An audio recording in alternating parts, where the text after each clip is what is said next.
ठीक है, क्लियर है। एक चीज और क्लियर करना कि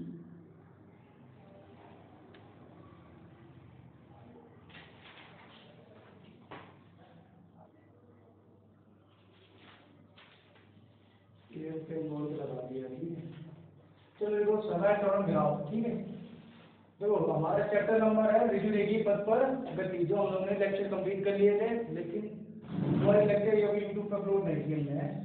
चलो ठीक है, आज कर देंगे पूरे। 2 लेक्चर थे, 3 घंटे शायद थे, आधे घंटे के 3 वो करने, अभी कुछ लेक्चर बने वो कर देंगे। तो उसमें डालो समय त्वरण ग्राफ। ठीक, चलो लिखो। तुमने फेयर बना ली कॉपी? क्यों फेयर कॉपी बना ली? फिजिक्स की बनी कि नहीं बनी? बनी है तो ठीक है। लिखो, यदि किसी वस्तु के त्वरण की गणना, यदि किसी वस्तु की त्वरण की गणना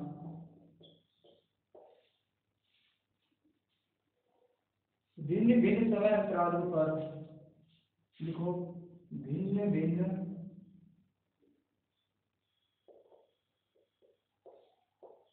समय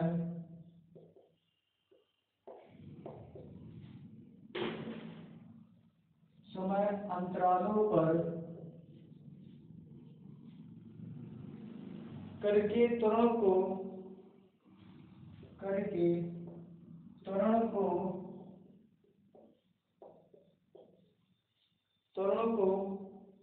y अक्ष तथा समय को x अक्ष पर लेकर, त्वरण को y अक्ष पर लेकर तथा समय को x अक्ष पर लेकर, x अक्ष पर लेकर एक ग्राफ खींचे, एक ग्राफ खींचे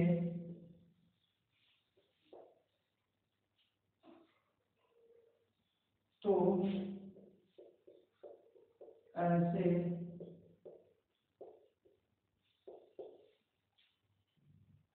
ग्राफ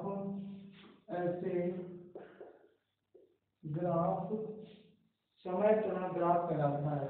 ऐसे ग्राफ समय त्वरण ग्राफ कहलाता है। ग्राफ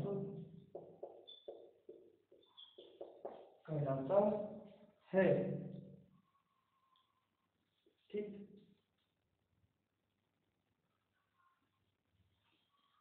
ग्राफ में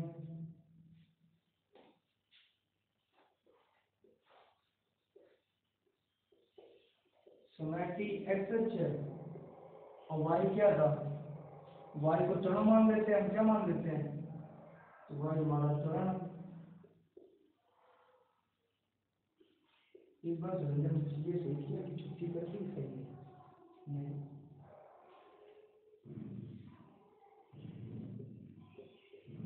जीरो बना जीरो। ठीक, और इसमें अब पॉइंट बना के लिखने हैं। ठीक है, इसमें नोट कर लो, फिर से एक बार समझा देते हैं।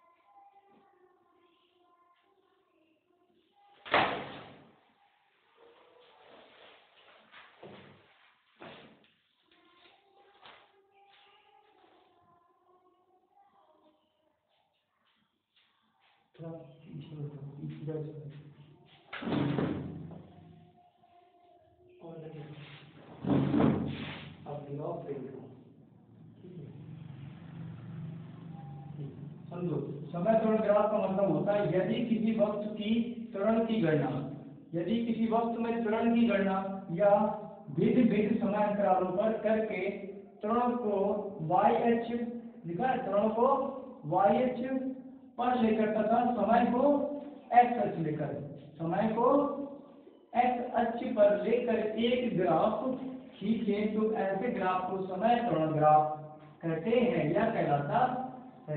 दोनों डेफिनेशन समझ में आ गई? ठीक है, आगे लिखो। इसमें पहला पॉइंट बना के लिखो। पहला पॉइंट लिखो, विराम में स्थित कण का वेग एवं त्वरण शून्य होता है। ये पेपर में पूछा जाता है जिसकी तुम तैयारी कर रहे हो।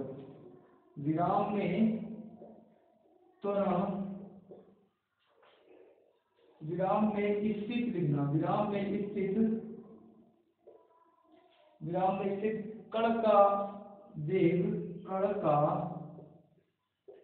वेग एवं त्वरण शून्य होता है, एवं त्वरण शून्य होता है।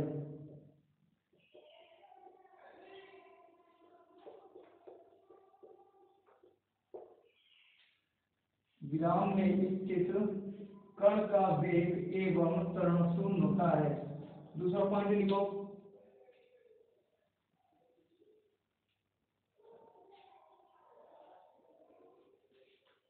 डायग्राम बना लिया। अब अगर यदि मान लो इसी में ही अगर हम एक लाइन ड्रॉ कर दें ऐसे, ठीक है, एक लाइन ड्रॉ कर दें और उसके बाद अगर इसे एरिया बना दें, इसमें समय क्या दे दें, इतना छोटा बना ही होंगे ऐसे, इसे बना देते हैं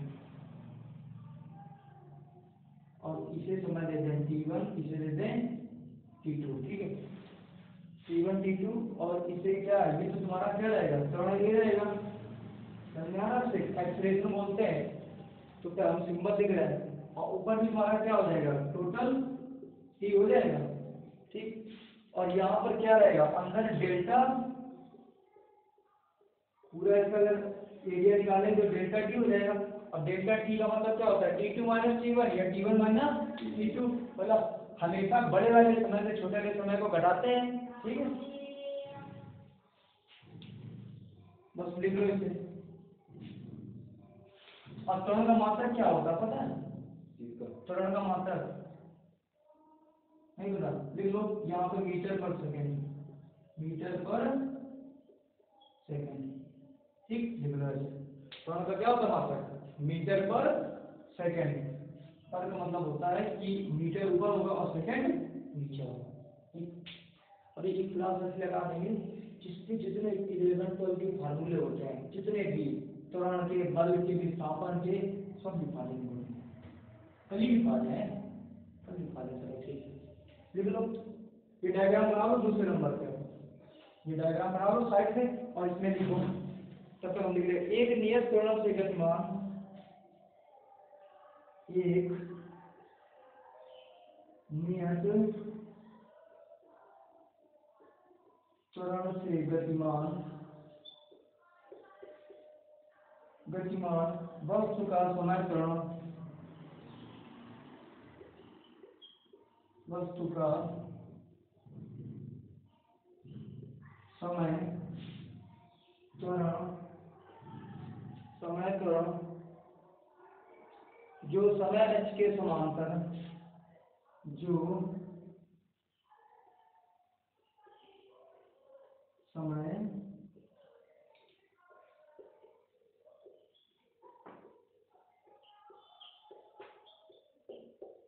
h के समांतर एक सरल रेखा है, एक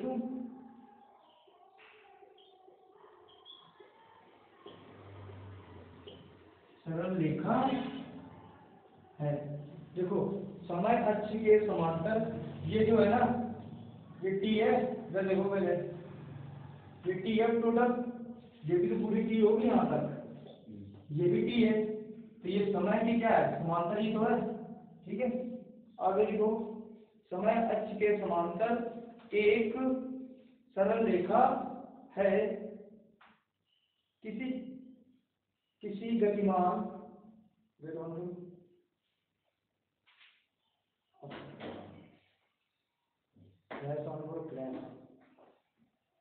चेयर पे रखो, किसी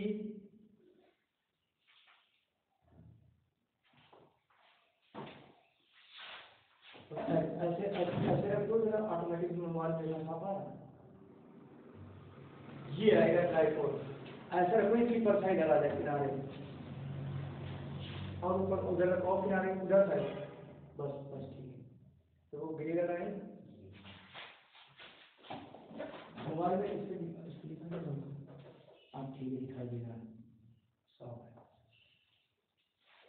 है, बंद कर दो कोई समस्या नहीं, ठीक है। लिखिए त्वरण नियत त्वरण से गतिमान वस्तु का समय त्वरण जो समय अक्ष के समांतर एक सरल रेखा है।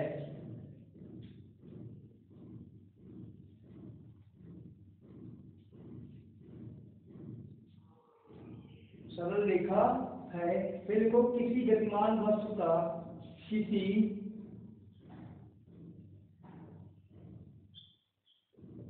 गतिमान वस्तु का किसी गतिमान वस्तु का किन्हीं दो समय अंतरालों किन्हीं दो समय अंतरालों समय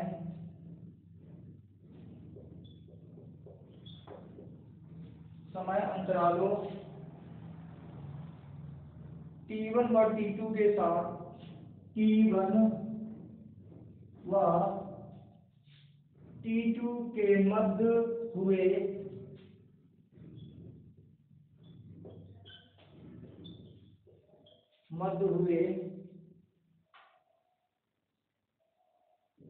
वेग परिवर्तन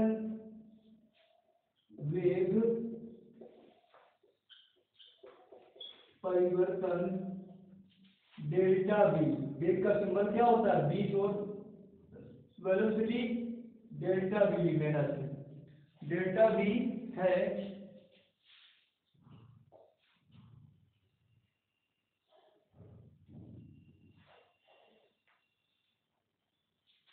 चूंकि त्वरण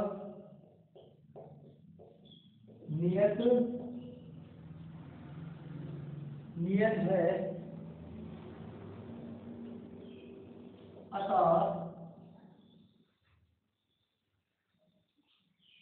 अतः त्वरण A बराबर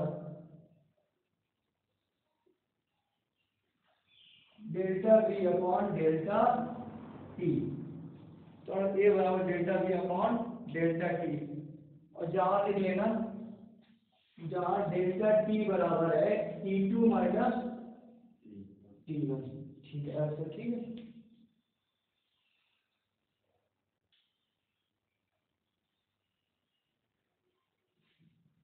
ठीक है, फिर ऊपर से लिखवाते हैं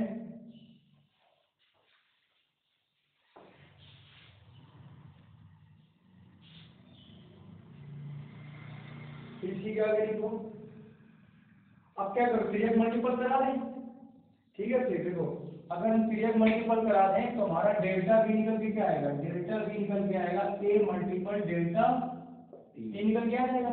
ये क्या है वेग परिवर्तन, ये त्वरण है, तो वेग परिवर्तन दर को ही तो हम क्या कहते हैं, त्वरण कहते हैं ना, ठीक है। देखो फिर देखो जहां a मल्टीपल डेल्टा t, जहां a मल्टीपल डेल्टा t समय अंतराल नहीं समय त्वरण ग्राफ लिख लो, समय त्वरण ग्राफ एवं समय अक्ष के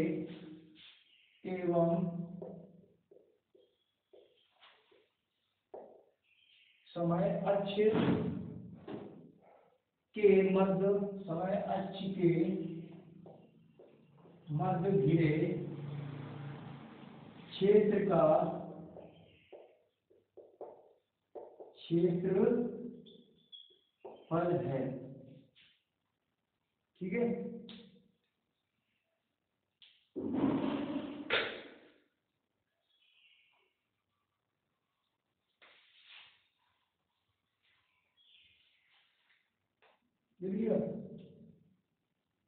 शरीर दिखाई दे रहा है,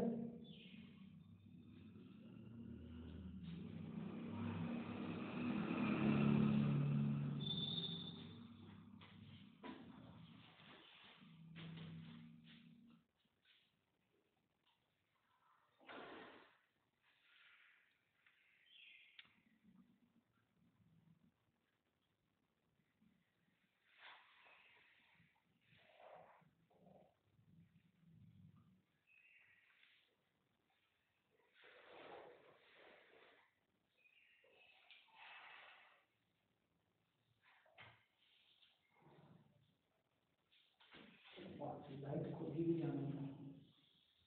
अब से पूरा गेट खोलो जरा, क्या तो दिन खराब हो जाएगा ना, डार्क नहीं है।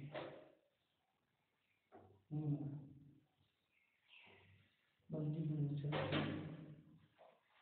हो गया पूरा ये नीचे वाला चित्र डायग्राम बना लिया, चलिए क्लियर है।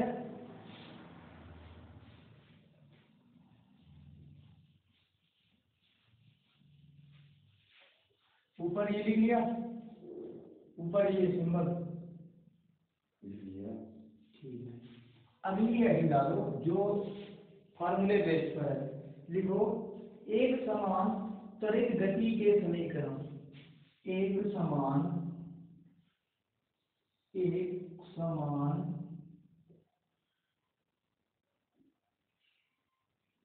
त्वरित गति के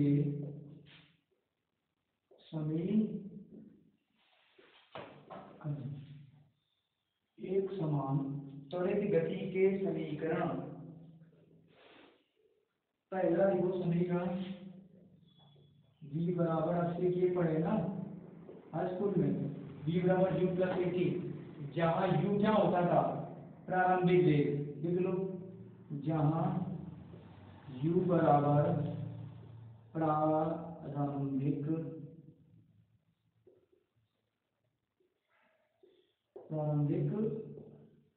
वेग तथा v अंतिम वेग तथा a त्वरण तथा t समय, ठीक है समय, ठीक है।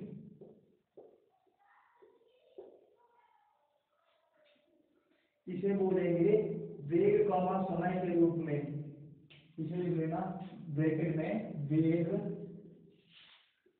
कॉमा समय के रूप में, चाहे नीचे लिख लो चाहे अगर जगह तो ब्रैकेट बना के लिख लो कि किसका ये सूत्र दिया गया, वेग और समय के रूप में। तो पहला फार्मूला ये, दूसरा लिखो v बराबर नहीं, हाँ s बराबर ut plus half A T square, s बराबर ut plus half A T square लिख लेना, जहाँ s बराबर विस्थापन, जहाँ s बराबर विस्थापन, ठीक है। और u और t सेम है, u प्रारंभिक वेग है, v अंतिम वेग है, a त्वरण है, t समय। पहले साइड में लिख लेना विस्थापन कमा वेग है समय के रूप में, इसको लिख लेना विस्थापन कमा समय कमा वेग के रूप, ठीक।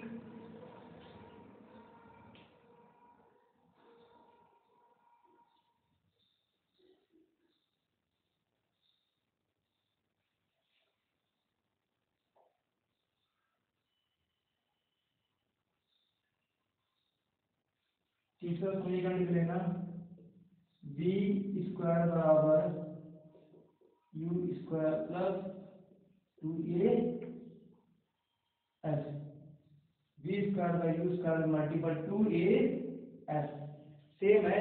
इसका होगा वेग विस्थापन के रूप में, इसका होगा वेग विस्थापन के रूप में समीकरण, ठीक।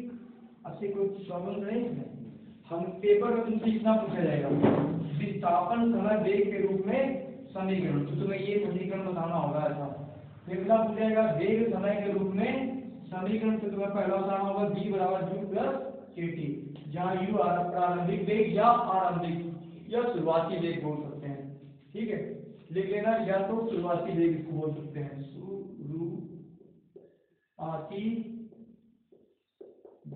शुरुआती वेग मतलब जैसे जब कार स्टार्ट ही होती तब वो वाला वेग होता है, और v होता है जहां तक कार समाप्त हो जाती है अंतिम वेग, और a होता है त्वरण और t होता है समय।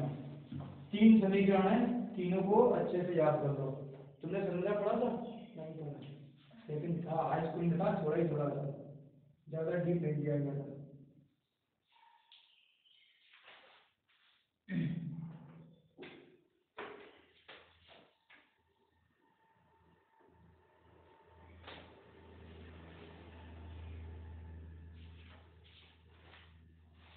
अगली हेडिंग डालो, लिखना है गुरुत्वीय गति, बोले गुरुत्वाधीन गति। नोट कर लिया? कोई कंफ्यूजन है? फॉर्मूला बना है, फॉर्मूला का बना है मुझे। कौन सा? ये देता हूँ ये v स्क्वायर बाई u इसका प्लस 2s होता है, गति का समीकरण ये होता है। और v स्क्वायर बाई u इसका प्लस 2s और क्या होता है? u स्क्वायर होता है, v स्क्वायर होता है, v स्क्वायर बराबर u इसका प्लस 2s। ठीक है, अभी कोई कंफ्यूजन बताओ। देखो तीनों यही बोलते हैं, v बराबर u प्लस a की h बराबर नीचे वाले। हाँ इसका यही होगा, v स्क्वायर बाई u इसका प्लस 2s। अभी इसके वो गुरुत्व वाले बताएंगे, सेम रहेंगे। गुरुत्व वाले में g लग जाता है और h लग जाता है ना, जब पिंड ऊपर जाता है, ठीक है, जब गुरुत्व के कारण ऊपर जाती है कोई वस्तु, ठीक, वही हेडिंग लिखा है। देखो अगली गुरुत्वाधीन गति,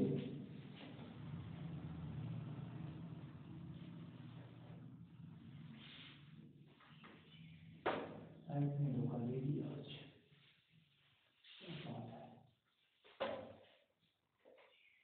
गुरुत्वाधीन गति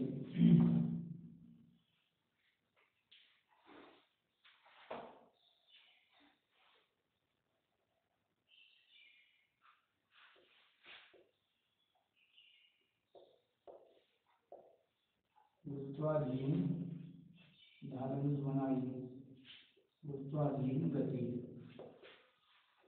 इंग्लिश में बोलते हैं इसे motion under gravity, motion under gravity. लिखो यह एक ऐसी गति है जिसमें, लिखो यह एक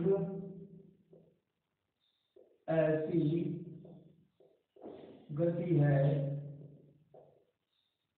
जिसमें, यह एक ऐसी गति है जिसमें वस्तु पृथ्वी के गुरुत्व, जिसमें वस्तु पृथ्वी के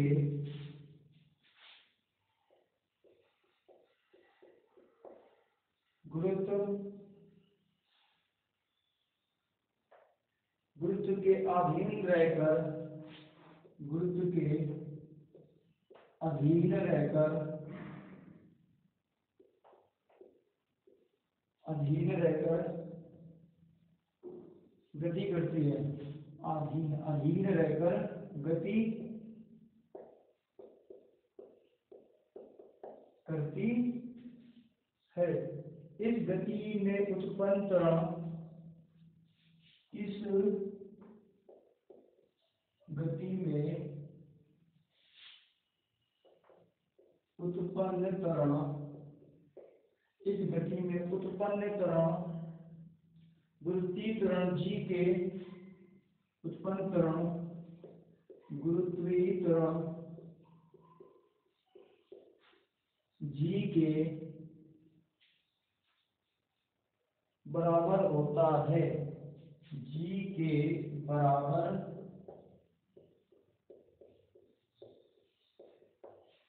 सुंदर दिखाई दे रहा है, बराबर होता है। इस गति के दो भाग हैं, इस गति के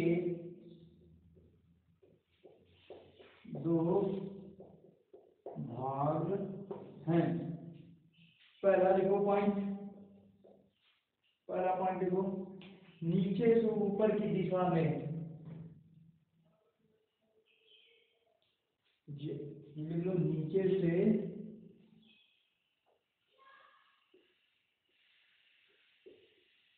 ऊपर की दिशा,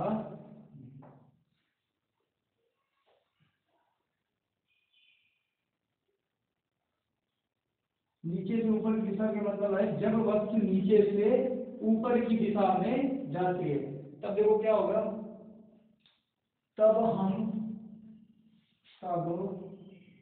हम इस गति में, तब हम इस गति में s बराबर h, s बराबर h और a बराबर माइनस g लेते हैं। क्या लेते हैं?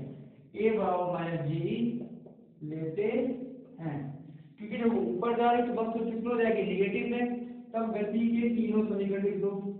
v बराबर क्या होता है u प्लस ए टी, तो इसका निकल के आएगा यहाँ से v बराबर u प्लस ए टी, तो पहले से u प्लस ए टी, तो u तुम्हारा सेम रहेगा, लेकिन a की जगह क्या हो जाएगा माइनस जी टी, क्या हो जाएगा, ठीक है। अब ये तुम्हारा निकल गया पहला। दूसरा हमने पढ़ा था, दूसरा क्या हो गया, क्या था h बराबर u T plus half A T square, ठीक। तो यहाँ से तुम्हारा निकल के आएगा एस की जगह में क्या मान लिया है, एच माना है ना, तो यहाँ से निकल के एच बराबर यू टी ठीक माइनस 1/2 जी टी स्क्वायर, ठीक। ये सिंपल है, ये भी सेम है। तीसरा दिया गया था बी स्क्वायर बराबर डी स्क्वायर माइनस लेंगे जी को इसमें, हाँ जी ने लिख दिया तो minus b square u square minus a plus का 2as होता है, ठीक।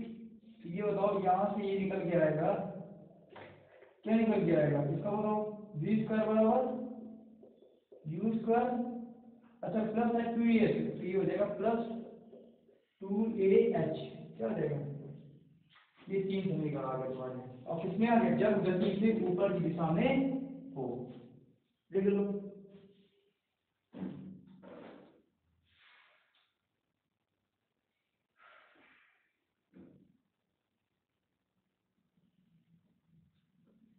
देखिए तो देखो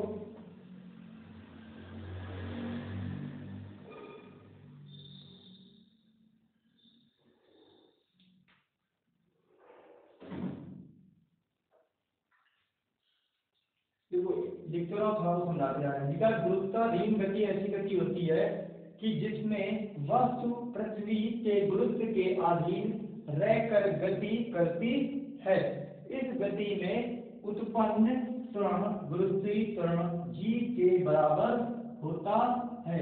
इस गति के दो भाग हैं, इस गति के दो भाग हैं।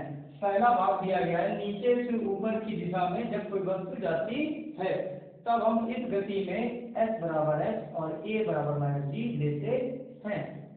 तीनों समीकरण दिए गए तुम्हारे, b बराबर u प्लस ए टी, हमने b बराबर लिखा u minus G T, a की जगह क्या रख दिया माइनस जी।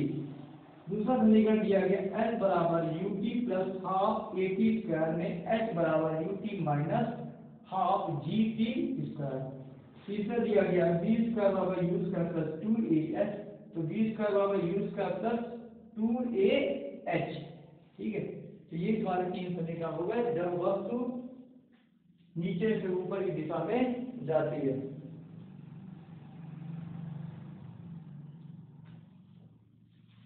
कितने मिनट हो देखो,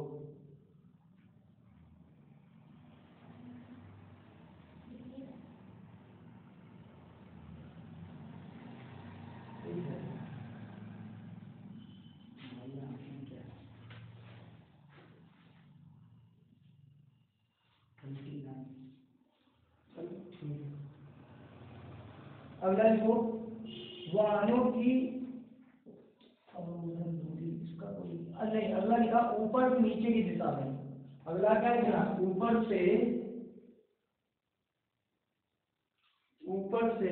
लिख लो। अगला पॉइंट है दूसरा नंबर इसी में, ऊपर से नीचे की दिशा में, ऊपर से नीचे की दिशा में। तो उसमें क्या लेंगे, तब हम इस गति में s बराबर h और a बराबर g लेते हैं। तब यहाँ पे क्या हो जाएगा, पहला समीकरण में दिया गया है b बराबर u प्लस ए टी, तो आपने क्या किया कि v बराबर u माइनस था, लेकिन आप क्या करेंगे प्लस कर रहे हैं, आप कहाँ जा रहे हैं, ऊपर से नीचे की डायरेक्शन में जा रहे हैं। फिर दूसरा दिया गया h बराबर u T plus half A T square, तो h बराबर u T plus half G T square. तीसरा दिया गया बी स्क्वायर बराबर यू स्क्वायर प्लस 2ah, तो अगला हो जाएगा बी स्क्वायर बराबर you square plus 2ah। 2AH की 2GH होगा यहाँ पे। GH तुमने सही किया है, सही। ठीक है। 2GH होगा, समझा के लेना। लेकिन पहले वाले में निगेटिव होगा, यहाँ पे क्या होगा, पहला जो समीकरण था उस पे निगेटिव होगा, लेकिन बाद में इसको क्या कर देंगे हम, पॉजिटिव कर देंगे। पहला जो लिखा उस पे निगेटिव होगा, देखो यहाँ पे v स्क्वायर बराबर u स्क्वायर माइनस 2GH, ठीक, उसको माइनस कर दो। लेकिन अब हम जो दूसरा लिखवा रहे हैं ऊपर से नीचे की दिशा में, तब हम इस गति में s बराबर h और a बराबर g प्लस के ले रहे हैं, ठीक, दोनों ही किसके होंगे, प्लस के होंगे। इसीलिए मैंने बता दिया वो कहाँ गलती है, आपने वही ना समझ में आया। v square by u square plus 2h में v square by u square plus 2gh, लिख लो।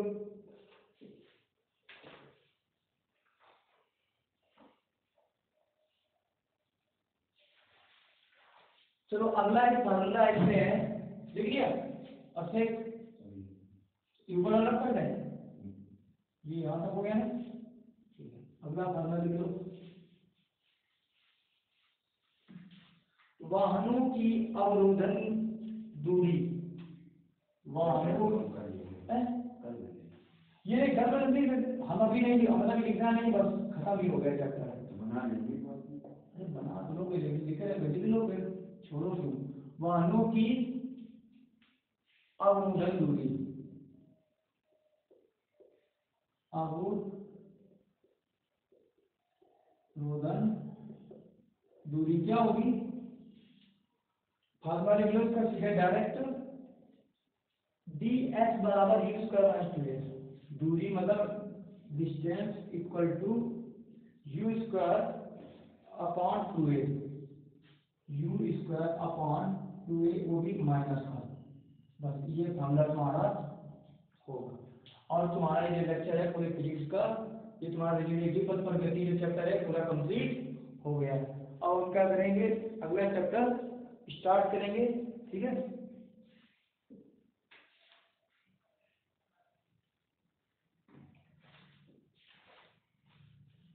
ये क्लियर है, इसको नोट कर लो।